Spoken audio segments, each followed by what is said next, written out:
The Aggies got a big win over South Carolina, but the second half scoring still has me concerned. You are Locked On Aggies, your daily podcast on the Texas A&M Aggies, part of the Locked On Podcast Network, your team every day.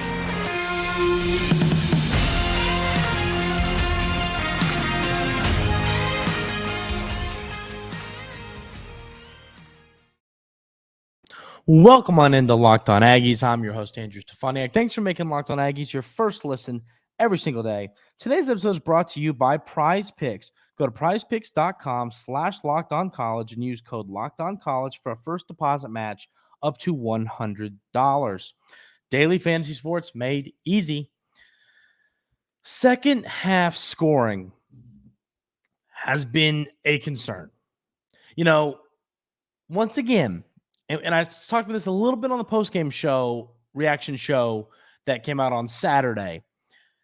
You can win a football game, and there still be things that we go, ooh, this is not going to fly. South Carolina is not a good football team. They're not. I don't think that South Carolina is a good football team. I think that next week you play a really good team in Ole Miss that we're going to break this down a little bit. Then you play Mississippi State, another not good football team. So South Carolina, what I'm getting at here is you can make mistakes and still leave this game with a win. That's what the Aggies did. So let's talk about this stat from Carter Carroll's over with 24/7 Sports. So he says, in its last 4 games, Arkansas, Alabama, Tennessee, and South Carolina being the last 4 games, Texas A&M hasn't scored an offensive touchdown in the second half. The Aggie offense has generated 18 points, 6 field goals in those 4 second halves combined. It's one of those stats where you kind of just go, how is that possible? How is this even possible? I look at this and, why do you lose to Bama? Why do you lose to Tennessee? Well, there's a couple good reasons why. It's just, you can't win football games. You can't win football games when you can't score in the second half, when you can't close, when you can't get things done. It's extremely frustrating with how well the offense was moving in the first half that you're not able to score a touchdown in the second half. Because here's the deal. That's how you let teams back in. This wasn't – Texas A&M didn't win this game by a whole bunch of points. They won by 13 points. The Gamecocks were in this one, until the very end. And that's not a very good football team. And I really break that down to the fact, simply, you got to score in the second half. Plain and simple, you are not beating Ole Miss on Saturday if you don't score a touchdown in the second half. I can tell you that this second, if on the road against an offense like that, if you don't score in the second half, you're going to lose by 21 points or more. So I am concerned about this going in. I am extremely concerned about this going into the Ole Miss game because it ain't going to fly. It ain't going to fly against Ole Miss. It's just not. The stuff that'll be fine against Auburn and Arkansas and South Carolina and Mississippi State is not going to fly against Tennessee and Bama and Ole Miss and LSU, like we've already seen against Tennessee and Alabama. So if you want to win this upcoming football game, which we're going to talk more about the Ole Miss game in segment 2 today, you've got to score in the second half. These issues have to get figured out. And what's so frustrating about it is knowing how well the Aggies move the football in the first half, and they still move the ball in the second half, but you got to finish drives. We've talked about it. So that's my number one takeaway. Some of my other takeaways here are positives, but that was one that was definitely a negative. I'm concerned about the second half scoring because you have to close. You have to be able to close.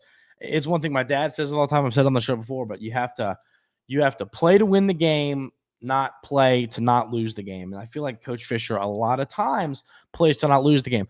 I'll tell you this. I was happy with some Coach Fisher decisions. We talked about the timeout heading into halftime, led to an Anaya Smith, a beautiful touchdown play on a great pass from Max Johnson.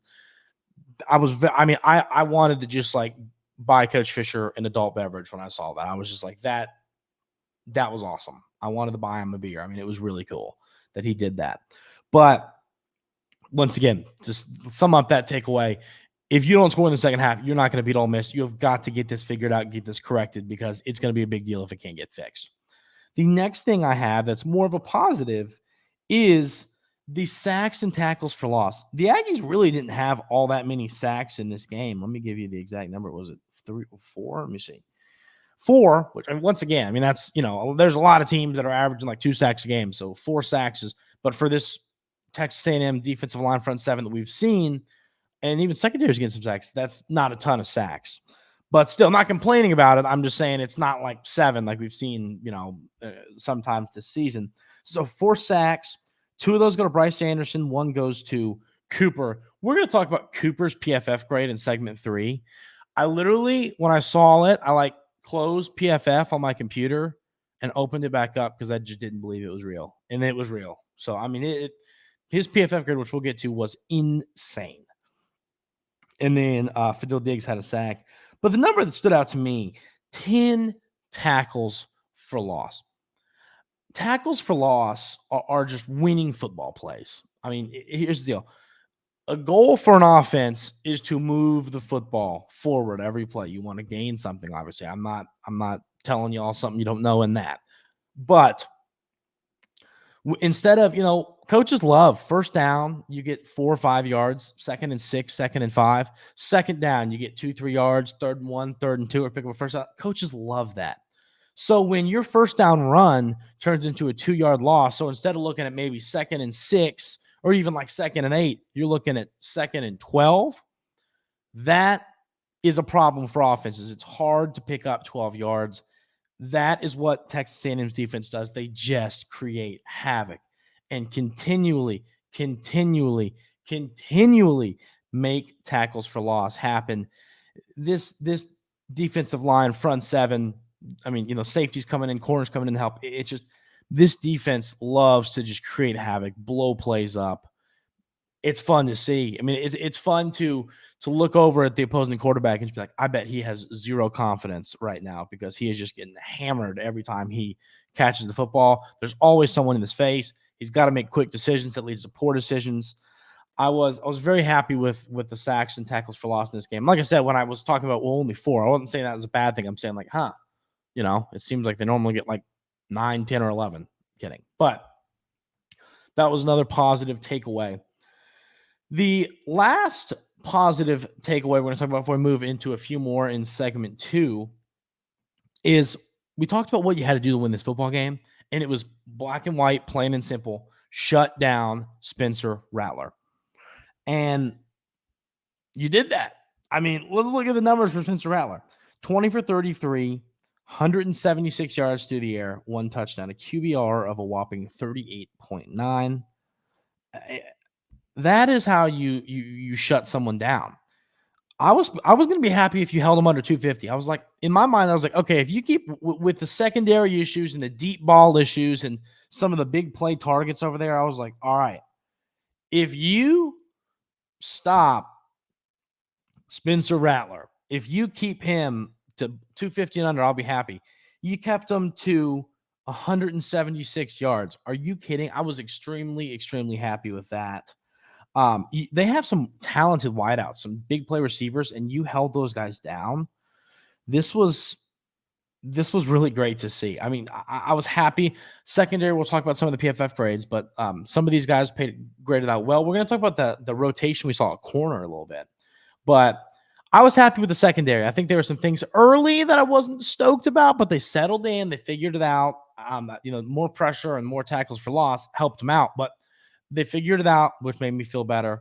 And oh golly, do they have a big test coming up as we got Ole Miss coming up on Saturday. So, I was happy with the I was happy with how they shut down Rattler and the run game. I mean, truly, this defense did what they needed to do to win this football game.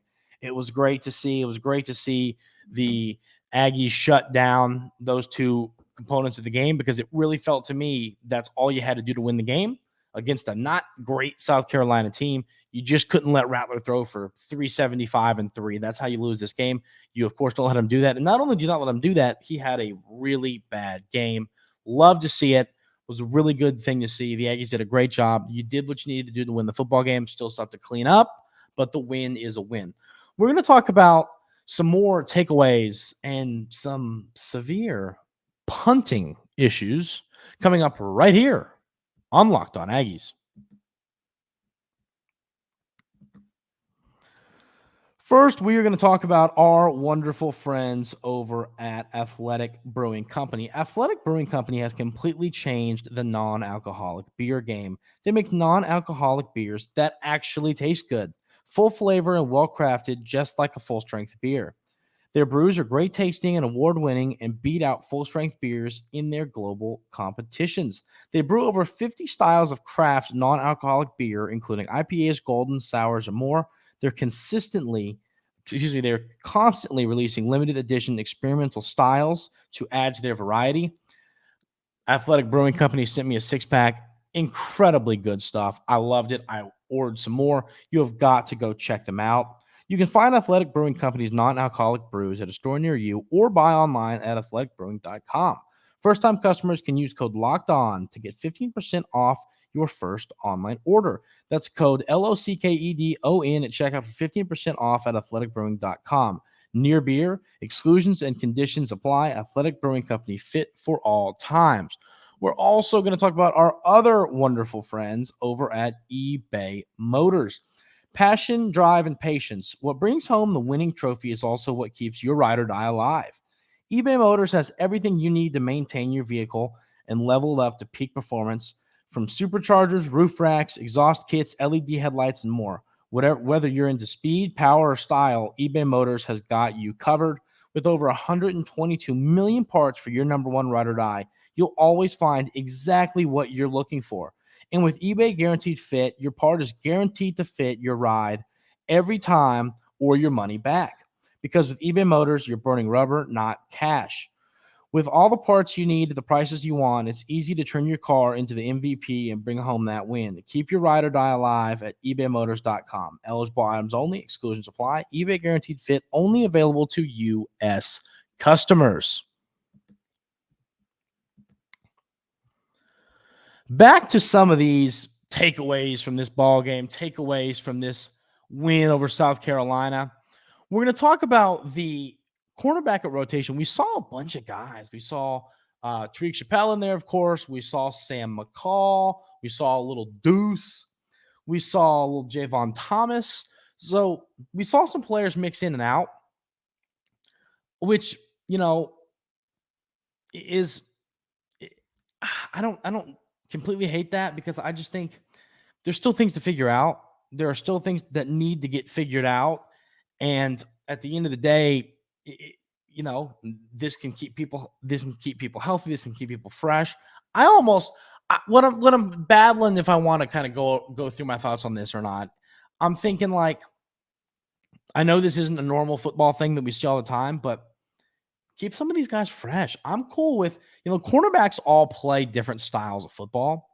I would be cool seeing against Ole Miss a team that loves to, they're a balanced attack, but they can air it out. I'd love to see you maybe mix some different guys in and out and keep them guessing, keep everybody fresh. I almost would be interested to see how that works out. I know that's not a general football thing, but I was thinking about that last night. I was like, wonder if that should be something the Aggies do. But beside the point, the rotation at quarterback was interesting, but at cornerback was interesting. But I think that you saw lots of guys get reps. You saw the young guy and Thomas get some reps. All good stuff to see. And I think it just helps these players all get better. So that was interesting to me.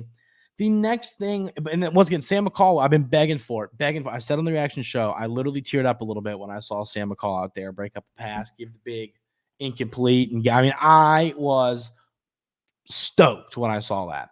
Sam McCall graded out of the 67.5 in his, I think it was like 15, 16 snaps. So it was good to see him out there. Hopefully, because we talked about him in the offseason.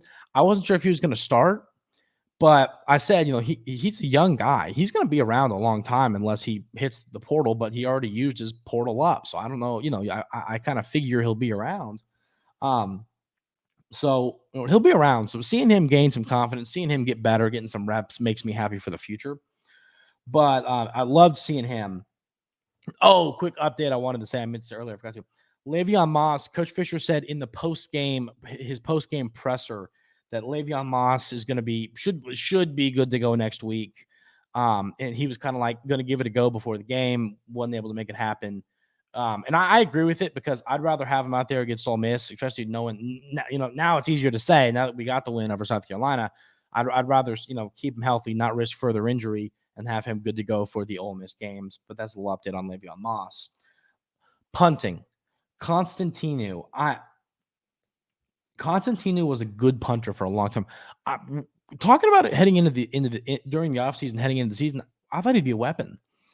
I say this all the time. Having a good punter is a weapon.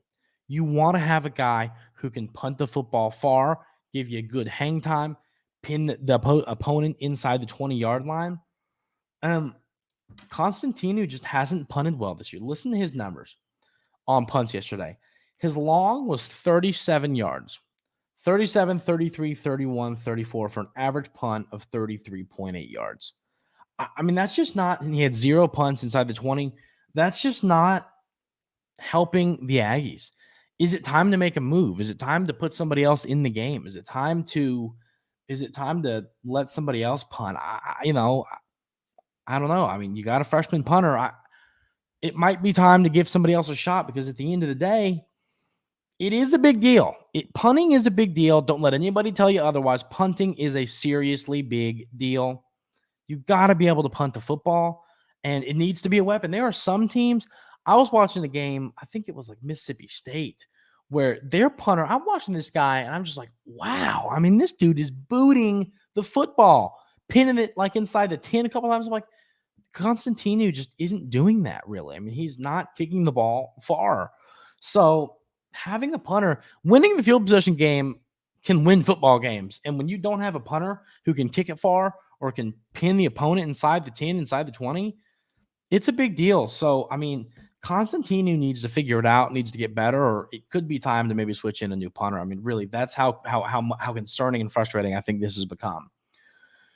So that's going to wrap up our takeaways. I want to talk a little bit about the Ole Miss game and how I literally have I have this written down right here. I have rest of season Ole Miss coming up.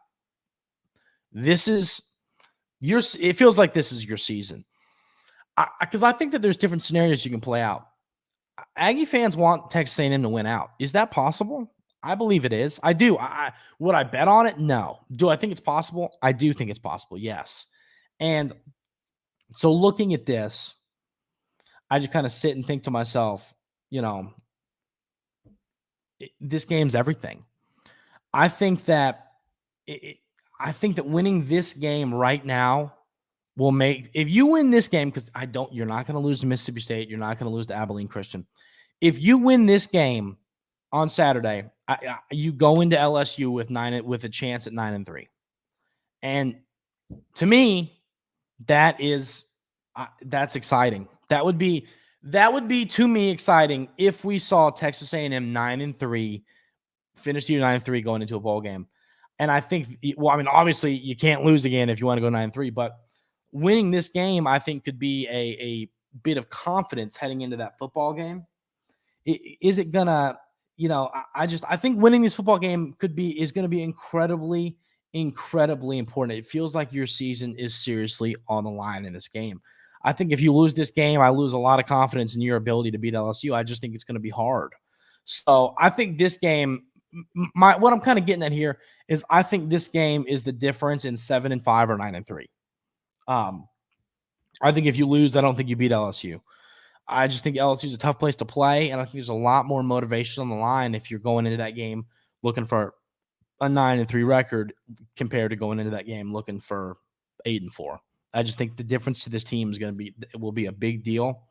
So, I think that this Ole Miss game is going to be everything. One thing I always say, coaches always say early kickoffs, 11 noon, wherever you're watching, wherever you're, tuning in from, this game is going to be either 11 or noon your time. And so early games, coaches talk all the time. Home teams don't like when they're hosting and underdog. It's kind of how I felt about South Carolina. Home teams don't like hosting an underdog with the noon 11 kickoff, or the 11 or noon kickoff. People don't like it because the crowd's not always as energized. Here's the deal. At Ole Miss, we know how they tailgate. You're gonna have a lot of people like zombies in the stadium when they gotta drink a beer in the shower. So that's kind of what I just think, that the atmosphere won't be great. I don't think it's really a great atmosphere at Ole Miss anyway, but in early kickoff, I really don't think you're going to see a great atmosphere. So take advantage of it. Sneak up on them, beat them. Have one of those games that they look up at the scoreboard, the game ends, like, oh, wow, we lost. Well, how'd that happen? I mean, just make it, get in, get out like a ninja. Get in there, get out, samurai, cut people up, get in, get out, go home, win the game. I think that is why I like it being an early kickoff. So I think this game's it, ladies and gentlemen. This game really feels like your season. If you want to put together the year that we've talked about, if you want to have a shot at 9-3, once again, obviously, obviously you can't go 9-3 if you lose this game, but I just think the confidence it'll bring would really give you a shot to do it. So this game is everything. It's going to be a ton of fun. We'll break down this game all week right here on Locked On Aggies. It's going to be a ton of fun because this is going to be a really fun football game. We're going to talk about some stats and some PFF grades against South Carolina coming up right here on Locked On Aggies. We have to talk about my amazing friends over at Prize Picks. I love Prize Picks. I mean, Prize Picks is the most fun thing in the entire world. It is the most fun way to bet on sports, to bet on props. They give you a line, simple as they give you a line and they say over and under.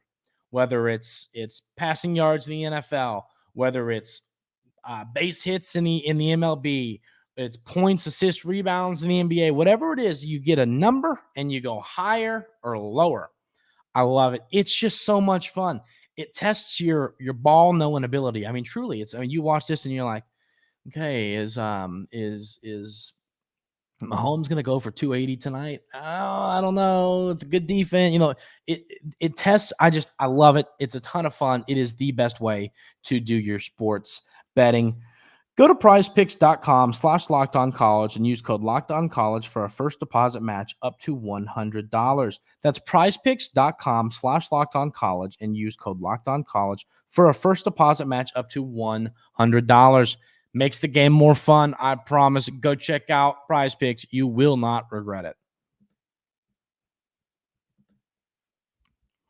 Running through a few stats from this ball game and looking at some PFF grades before we call it a day here on Monday's episode of Locked On Aggies. PFF grades. Anais Smith had a 76.5. Great grade, great game from Anais. Was happy to see him. We talked about it all week. It was good to see. I said, hey, we need to see Anais have a big game. I'm pretty sure that was the title of an episode. This needs to be a breakout game for Anais. And what does he do? He just goes on to have 6 receptions for 118 yards and a touchdown. Love to see that. The offensive line, besides Robinson and Zune, the offensive line graded out poorly. Those two guys, Bryce Foster's wasn't awful, but it wasn't great. But Zune and Robinson graded out well, and then everybody else, it was rough. Naboo was rough. Besantis, it was rough. The grades were not great for the offensive line. Now, I will tell you, it felt like more, and maybe there was just a lot of pressure. South Carolina did only sack Max Johnson 3 times. So, that makes me feel a little bit better. But I saw a lot. He's getting hit, and he gets folded like a pretzel mid-throw all the time. I mean, I've never seen that happen to somebody so often. I mean, it's like he's like, you get hit, and then like your legs and your upper body comes forward when you get hit, and he's like throwing the football. It happens like 3 times a game. I've never seen that, but we saw that again. That's why, and so he's got to have time. Max has got to have time. I mean, he had a good game, 20 for 30, 249 yards and a touchdown, 66.8 QBR, but he's got to just have more time in the pocket. You got to give him more time in the pocket. Cooper's PFF grade, Edgerton Cooper's PFF grade. I told you, I joked earlier in the show. I pulled it up, closed the tab because I didn't believe it, and refreshed. 93.6. Not a joke. Not a joke. Legitimate. I said this. This is another thing I said on the reaction show. I mean, he has made himself a lot of money. He has made himself a boatload of money this season. Let's look at his stats for this ball game. 7 tackles, 6 solo tackles, 1 sack, 2 tackles for loss, a pass deflection, and then McKinley Jackson recovered that fumble. But it's just great to see. It's great to see these things. It's great to see Cooper playing so well. He's going to make himself some money. We talked about Bryce Anderson, 7 tackles, 5 solo, 2 sacks, 2.5 tackles for loss, and a pass deflection. What a great game from BA. It was good to see him play well. York, another guy, graded out well, 75.4, had 6 tackles, 1.5 tackles for loss. I remember one of them was just a great play, 3 solo tackles. York is going to be a star. I mean, I've never been so confident saying something, going for it. I mean, he's going to be a star in this league. I think he's going to be like a first-team All-SEC kind of preseason guy next season. So York's going to be a beast. He's so good, and he's so young. So seeing him come in and play linebacker as a freshman, I mean, it's just crazy to see. It's awesome. He's going to be good for a really long time. That is going to do it for today's episode of Locked On Aggies. Thank you all so much for tuning in every single day. I really appreciate it. I couldn't do it without y'all. Hope everybody had a great weekend. I saw somebody ask about my fishing trip in the comments. I'll respond to that today. I just saw it, but did well. My papa and I, we lit up the Spanish mackerel and we lit up the black drum. Had a great time doing it. Caught a couple bluefish as well. Really good time. It was great to spend time with my mom and my grandparents. It was a good time. So thanks for asking. I appreciate that. Fishing trip was great. Glad to be back with y'all in studio doing everything normal. Have a great rest of your week, ladies and gentlemen. Have a great Monday. I know it's Monday, but have a good one, and we will see you tomorrow.